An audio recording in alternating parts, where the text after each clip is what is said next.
Uno, arranca. Bueno, muy buenas a todos y a todas. Me llamo Nico, soy parte del MNR y en esta ocasión les vengo a traer una pequeña clase sobre los fundamentos de Anatomofisiología 1 para terapia ocupacional.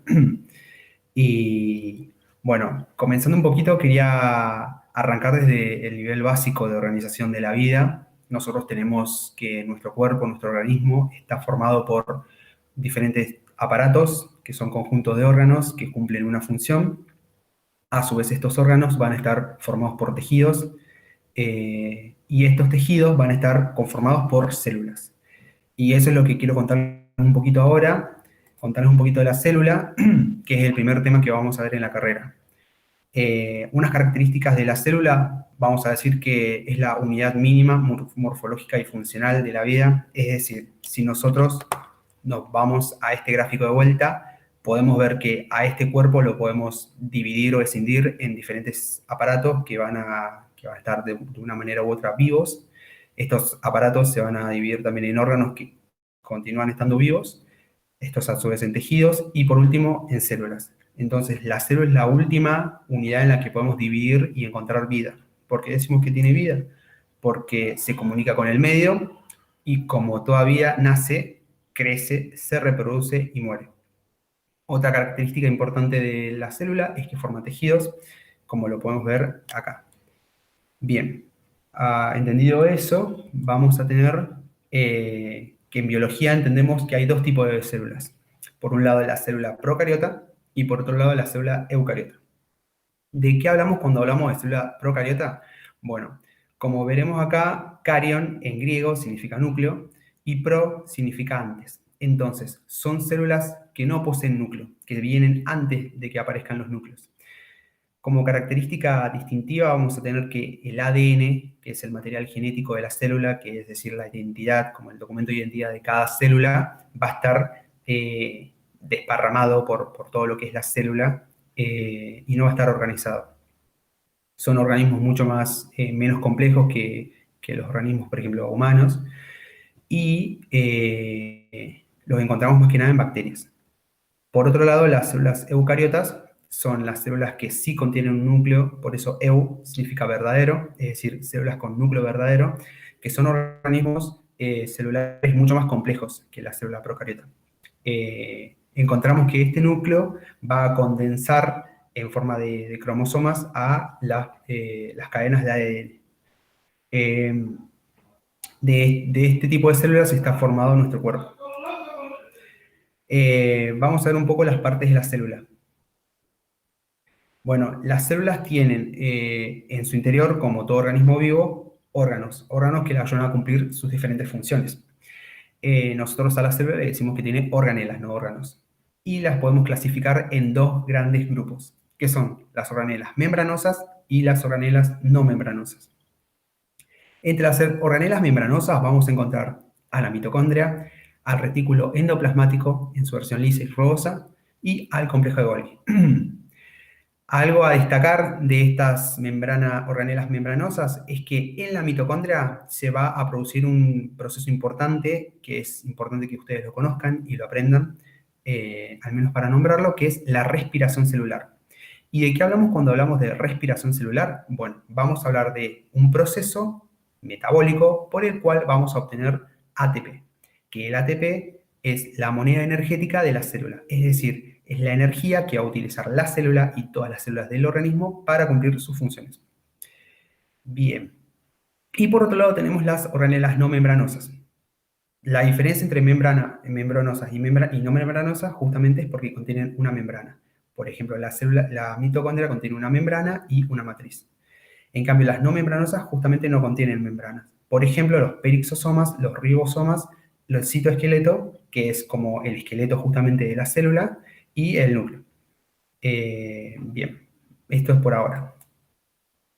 Quiero que nos detengamos un poquito en este esquema. Como vemos acá en el título, tenemos una membrana plasmática. Y es muy importante que nosotros entendamos bien cómo es el esquema de una membrana plasmática para entender bien cómo se comporta la célula con el medio. como todo organismo vivo, la célula necesita estar en contacto con el medio para recibir y para enviar información. Por ejemplo, las neuronas, las células hepáticas, los eritrocitos, etc. Entonces, bien, una célula tipo, y cuando hablamos de célula tipo, hablamos de una célula ideal, una célula dibujada en una enciclopedia como para entenderla, vamos a tener que la membrana plasmática va a seguir el modelo del mosaico fluido. Es decir, vamos a encontrar una bicapa fosfolipídica que tiene cabezas hidrofílicas, es decir, que tienen afinidad al agua, y colas hidrofóbicas. Las colas hidrofóbicas están formadas por ácidos grasos, que serían moléculas lipídicas. Eh, esta característica de esta membrana celular le va a dar una actitud anfibólica.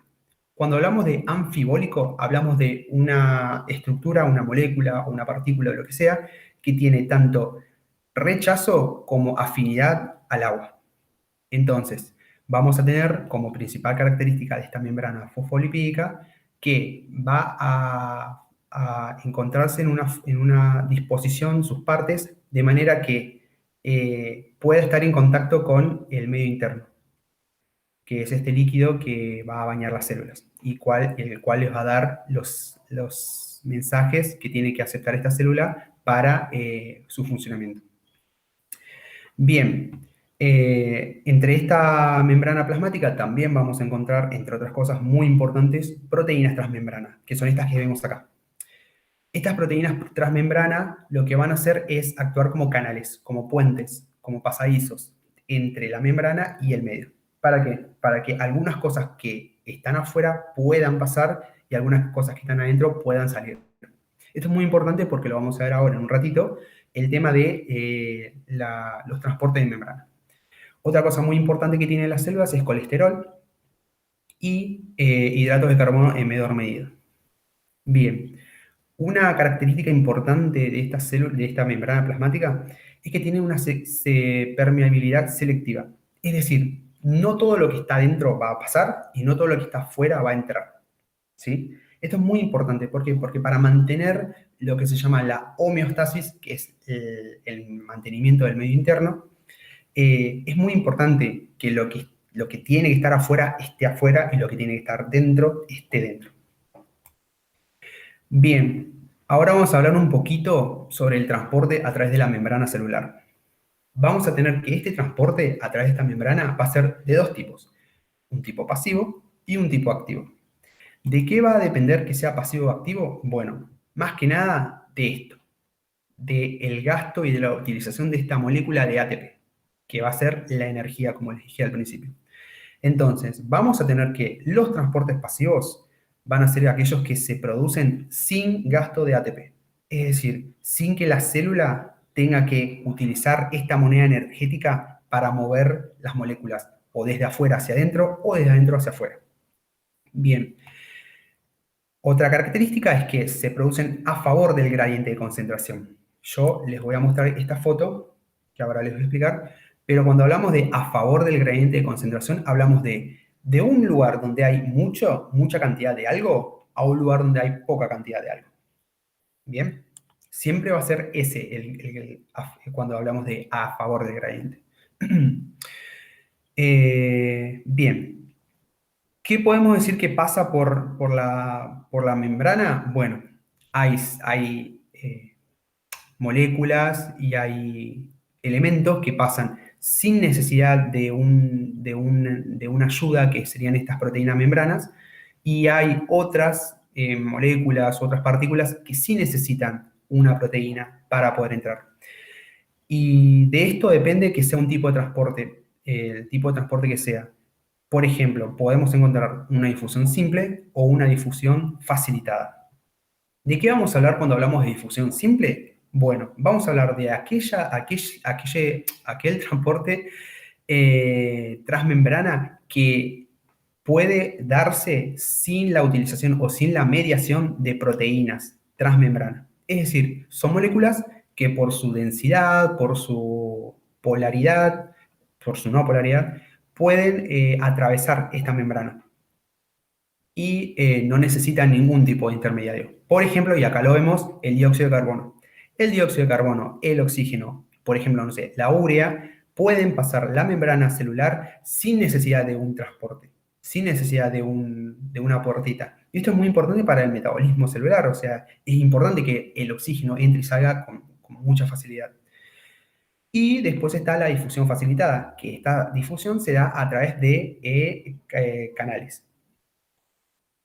Bien, un ejemplo de difusión simple y de transporte pasivo que es muy importante que ustedes conozcan es la ósmosis. Cuando hablamos de ósmosis, hablamos del movimiento de un disolvente a través de una membrana semipermeable entre dos soluciones con diferente concentración. Es decir, lo que vimos recién. Es un transporte pasivo en el cual el disolvente se va a mover a través de la membrana plasmática a favor del gradiente de concentración. Bien, vamos a hablar un poco del transporte activo. Este transporte activo es con gasto de ATP.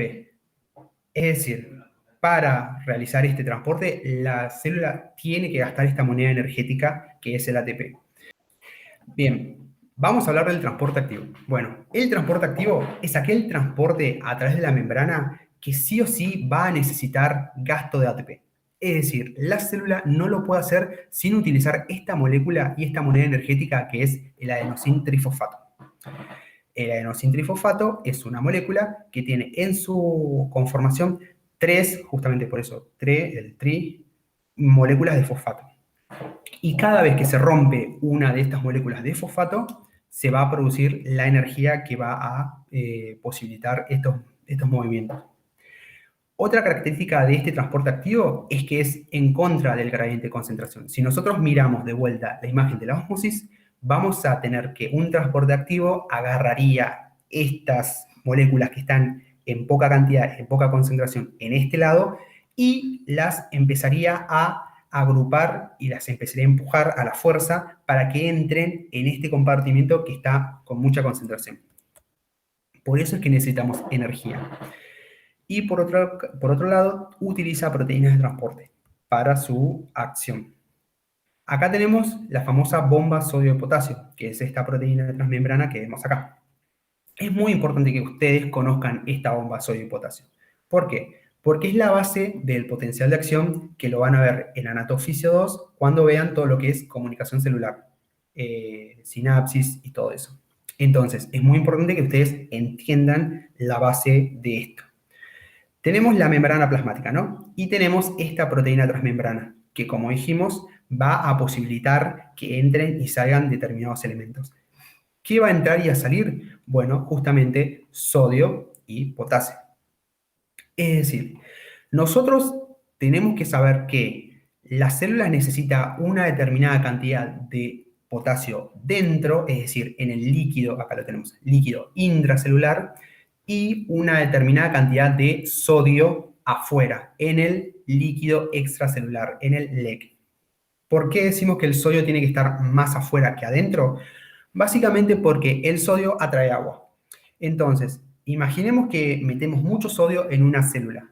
Bueno, ese sodio va a atraer cada vez más agua que, como dijimos, va a pasar la membrana sin necesidad de un transporte, sin necesidad de nada. O sea, va a pasar porque va a pasar y va a empezar a inflar esta célula. La va a inflar, la va a inflar, la va a inflar, hasta que llega un momento en el que esta célula se destruye. Y esto es lo que no queremos justamente porque necesitamos que las células estén vivas para poder funcionar. Entonces tenemos este mecanismo. Esta bomba sodio de potasio lo que va a agarrar, lo que va a hacer va a agarrar esta molécula de ATP, la va a romper y va a dejar un ADP que va a ser un adenosín difosfato, es decir, una molécula de adenosín con 2 grupos fosfato, no 3, y va a dejar este fosfato libre. Y esta energía que se creó acá va a activar esto para que pueda intercambiar por cada 2 iones, es decir, 2 moléculas, 2 pelotitas, pongámosle, 2 pelotitas de potasio, expulsar hacia el líquido extracelular 3 pelotitas, 3 átomos de sodio. Esto es lo que va a posibilitar que los niveles se mantengan. Más adelante, cuando vean de vuelta Ana todos, vamos a ver la importancia fisiológica de esto. Vamos a ver el potencial de acción y cómo se produce y lo importante que es esta bomba sodio potasio. Bien. Una vez que ya tenemos las nociones básicas de lo que es la célula, vamos a hablar un poco del tejido. ¿Qué es el tejido? Es un conjunto de células que tiene una función definida. Bien, esto es básico, así que vamos a ir un poquito rápido. Tenemos que los tipos de tejidos que vamos a encontrar en nuestro organismo son 4 tipos, 4 grandes grupos, que a su vez van a contener en sí diferentes clasificaciones y diferentes tipos de tejidos que cada uno va a cumplir una función definida. Entre estos 4 grupos vamos a encontrar el tejido epitelial, el tejido muscular, el tejido conectivo y el tejido nervioso. Ahora les voy a explicar cada uno. Bien, este es el tejido epitelial. Acá les traje una imagen de un epitelio común. Esto es una tintura de hematoxilina eosina y esto es lo que se ve en el microscopio cuando los investigadores analizan los tejidos. ¿Qué podemos decir del tejido epitelial y qué nos interesa saber del tejido epitelial? Bueno, sabemos que son muchas células unidas mediante zona occludens, que serían como estas uniones entre células que recubren órganos o tapizan cavidades. Es decir, son muchas células, todas juntitas, unidas, que no van a dejar pasar material entre sí. Y esto es muy importante porque, como lo pongo acá, actúan como barreras de defensa en el organismo. Entonces, es muy importante que no dejen pasar tantas cosas, que estén muy pegadas una al lado de la otra para poder actuar justamente como un escudo, pongámosle. Podemos encontrar tejido epitelial, por ejemplo, en la piel, que es la primera barrera de defensa del cuerpo, en la barrera hematoencefálica, que la van a ver en la circulación cefálica, la barrera hematotímica, que es en el timo, bueno, la mucosa del tracto aerodigestivo, que justamente tiene que evitar que entren las partículas nocivas como el polvo y ciertos tipos de microorganismos a los pulmones y al tracto aerodigestivo para no lastimar al cuerpo. Entonces, es muy importante esto, muy importante saber lo que es el tejido epitelial. Van a ser muchas células unidas, una al lado de la otra, por uniones transcelulares, y que van a auspiciar como membranas, como barreras, como membranas, para que no pasen elementos. ¿Dónde encontramos tejido epitelial? Bueno, en la piel, en los alvéolos, en los capilares sanguíneos. Y una cuestión importante de este epitelio es que es avascular. ¿De qué hablamos cuando hablamos de que es avascular? Bueno, justamente lo que le falta al tejido epitelial son vasos sanguíneos que los nutran. Como toda célula necesita, cada una de estas células necesita nutrientes para realizar sus funciones. Entonces, lo que vamos a tener de este tejido es que no va a tener por sí mismo la capacidad de crear vasos sanguíneos para nutrirse. Entonces, esta función la va a cumplir el tejido conectivo. Y entre los dos grandes grupos que les dije que se dividen los tejidos, vamos a tener en este caso el tejido epitelial de revestimiento, que son justamente, bueno, esta unión de células que van a formar una barrera, y el epitelio glandular, que el epitelio glandular lo que va a hacer es una secreción. Por ejemplo, lo vemos en las glándulas endocrinas, etc. Entonces, lo que va a hacer este epitelio, justamente en este núcleo, en esta célula se va a ver que van a producir gránulos de secreción que van a ser expulsados hacia la luz es esto, y que van a tener una determinada función. Por ejemplo, si nos vamos a la mucosa del tracto aerodigestivo, todo lo que es la mucosa que recubre al esófago, por ejemplo, va a ser producida por este epitelio glandular, por estas glándulas. Bien, vamos a ver un poco ahora el siguiente tejido, el tejido conectivo, que como su nombre lo dice, lo que hace es conectar, lo que hace es comunicar cavidades, otros tejidos, como por ejemplo el nervioso y el muscular, el epitelial y el muscular, etc. Lo que vamos a ver en este tejido, a diferencia del tejido anterior que vimos, es que tiene una menor cantidad de células. Es decir, vemos que entre estas células de tejido se van a encontrar espacios, que serían estas cositas blancas que están acá. ¿Y por qué? Porque es importante que estén separadas por sustancia fundamental. Y después lo vamos a ver en clases siguientes, por ejemplo, en la histología del hueso, lo importante que es. En el hueso tenemos los osteocitos que van a estar separados justamente por esta matriz que va a ser de calcio, de hidroxiapatita. Pero eso lo vamos a ver después. Pero bueno, quédense con esta idea. Son menor cantidad de células que el precedente y van a estar separadas por sustancia fundamental. Conectan otros tejidos y dan nutrición al tejido epitelial. Siempre que hablemos de que hay un tejido epitelial, abajo, de por sí, ya de chapa, díganlo, va a haber tejido conectivo. ¿Entienden? Siempre va a haber un tejido epitelial y abajo lo que se llama lámina propia. Esta lámina propia va a ser tejido conectivo que va a dar nutrición, vascularización a ese tejido. Bueno, ¿dónde encontramos tejido conectivo? Bueno, en la matriz ósea, en la sangre, porque justamente la sangre, imaginemos que esto es una arteria, ¿no?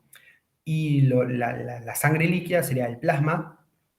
En el plasma van a estar suspendidos los eritrocitos, que son las células que van a llevar el oxígeno, los leucocitos, que serían las células del sistema inmune, los trombocitos, que van a ser las células que van a producir la coagulación, etc. Entonces van a haber muchas células suspendidas en esta matriz que va a ser en este caso el plasma.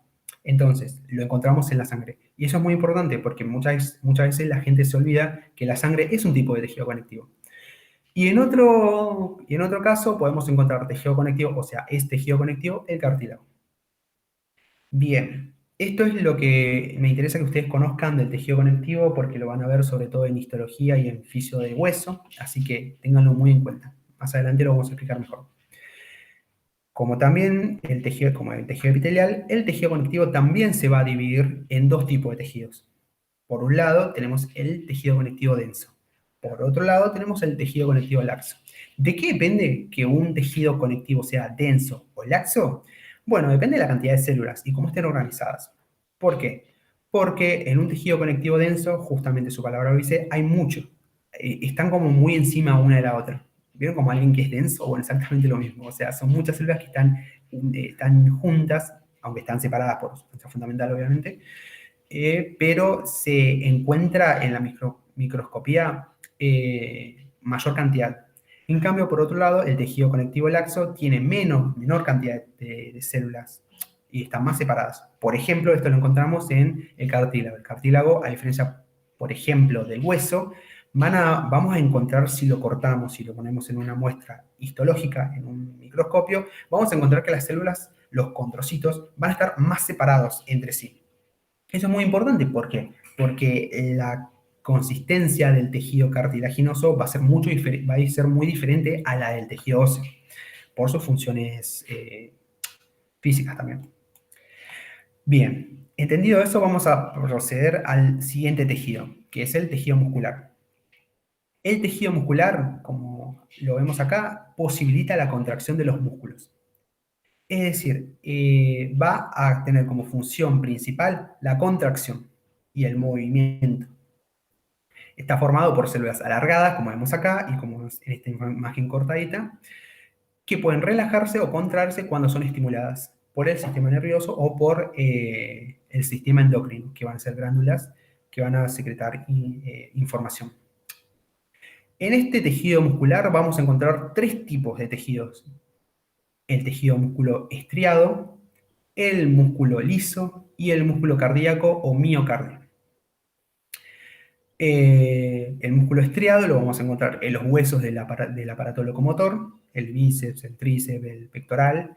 El músculo liso lo vamos a encontrar en las paredes de las glándulas, en las paredes de los órganos, por ejemplo, en las paredes de los intestinos.